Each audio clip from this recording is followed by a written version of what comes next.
我是艾可，料理老师。今天来做一道蛤蜊炝猪肝。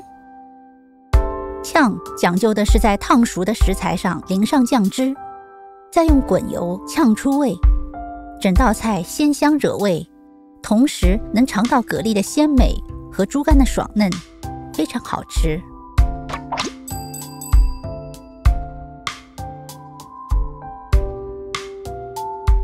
先把洗净的猪肝切片，不能切太薄，会影响口感。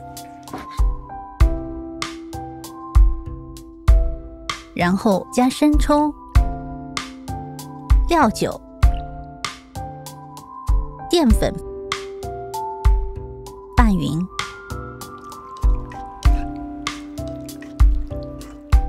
再淋少许食用油，腌制5分钟。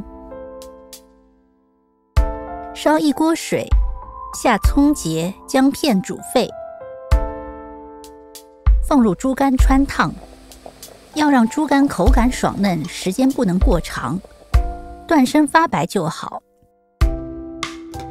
捞出备用。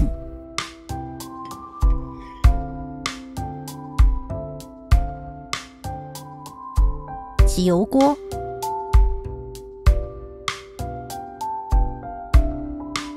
放入葱节、姜片、蒜片煸香，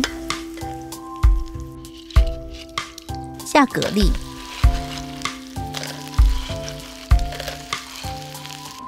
淋少许料酒、生抽，盖上锅盖，用中小火煮至蛤蜊开壳。这时要控制火候，温度不能上升过快，肉会容易老。然后取出蛤蜊，剩下的汤汁留用。蛤蜊汁中加少许糖，一些米醋，蒸鱼豉油，调成酱汁，倒在猪肝蛤蜊上，撒上葱花和小米椒圈，另起油锅，爆香姜蒜末，